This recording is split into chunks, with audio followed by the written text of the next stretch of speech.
आप सभी को बता दें, अपने दबंग सुपरस्टार खेसारी लाल यादव का एक और गाने की पोस्टर को आउट कर दिया गया है। उस गाने को अपलोड भी कर दिया गया है। उस गाने का क्या नाम है मैं आप लोगों को इसी वीडियो में बताऊंगा, तो आप लोग इस वीडियो को बने रहिए और आप लोगों को बता देंगे कि उस गाने का क्या नाम है। गाना बहुत ही ज़्यादा अच्छा होने वाला है दोस्तों, आप लोगों को बताएंगे इस गाने का क्या नाम है। तो दोस्तों बता दें आप लोगों को उस गाने का क्या नाम है। उस गाने का नाम रखा गया है पीला राजा घोर के, और ये गाना बहुत ही ज़्यादा अच्छा होने वाला है। और दोस्तों ये कब तक आ जाएगा आप सभी के बीच मैं बता दूँ आप लोगों को, 2 से 3 दिन नहीं लगेंगे, ये अपलोड कर दिया गया है। अगर आप लोग अभी तक नहीं देखो इस गाने को तो अभी आप लोग जाकर के इस गानों को देख लीजिए, क्योंकि बहुत ही ज़्यादा अच्छा गाना है। अगर आप लोग नहीं देखो तो प्लीज़ भाई आपसे यही रिक्वेस्ट है मेरा कि आप लोग इस गाने को जाकर देख लीजिए, बहुत ही ज़्यादा अच्छा होने वाला है।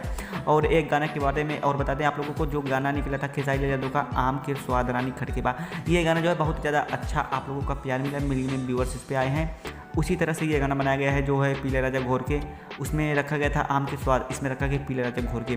और दोस्तों बहुत ही ज़्यादा आप लोगों को ध्यान में देना होगा, इस गाने में एक चीज़ का मिस्टेक हुआ है।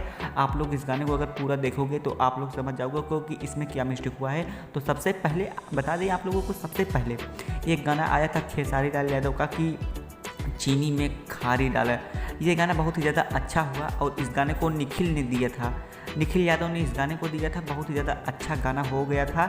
और अभी तक जितने भी गाने निखिल यादव ने दिए हैं, गाना बहुत ही ज़्यादा अच्छा हो रहा है। और दोस्तों इस बार खेसारी लाल यादव को आशुतोष गाना देंगे, आशुतोष तिवारी इस वर्ष गाना देंगे। और इस साल देखते हैं उनका गाना जो है सुपरहिट होता है कि नहीं। दोस्तों आप सभी को बता दें, आज के लिए इतना ही। अब चलिए अगले वीडियो में मिलते हैं।